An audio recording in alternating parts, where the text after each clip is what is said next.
असताना किंवा कुणी न मागता शेतकऱ्यांच्यावर हा शक्तीपीठ महामार्ग लादला जातोय।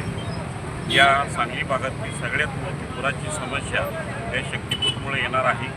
त्याचबरोबर अनेक शेतकरी भूमिहीन होणार आहेत। त्यामुळं हा शक्तीपीठ आज न बदलता तो रद्दच केला जावा अशी सर्व शेतकऱ्यांची मागणी आम्ही या ठिकाणी करत आहोत।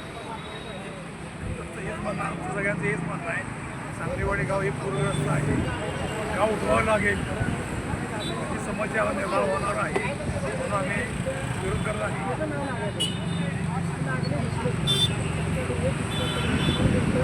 हा शक्तीपीठ महामार्ग जो आहे पूरबाधित क्षेत्रातून जात आहे। 2005 सालापासून आमच्याकडे पुराची समस्या वाढलेली आहे। 2005, 2019, 2021 असा म्हणजे 100 वर्षात पूर आलेला इतका मोठा महापूर त्यावेळेस गेलेला आहे। आणि ह्या आता एक्सप्रेसवेचा जो भरावा पडणार आहे 15 फुटापासून 20 फुटापर्यंत पडणार आहे। आणि आमचं गाव पहिलाच गोरव्यात असल्यासारखं आहे। आणि हे जर पुराचं पाणी आमच्या गावात एकदा आलं किंवा हे केलं तर आमचं कदाचित गावसुद्धा उठवावं लागेल। आणि शेतीचे 2 तुकडे होणार आहेत एक्सप्रेसवेमुळे। आणि एक्सप्रेसवेला पलीकडे जाता येत नाही, त्याला दोन्ही बाजूला कंपाऊंड असते। आमचं क्षेत्र निम्म होतं इकडं, निम्म राहतं तिकडं।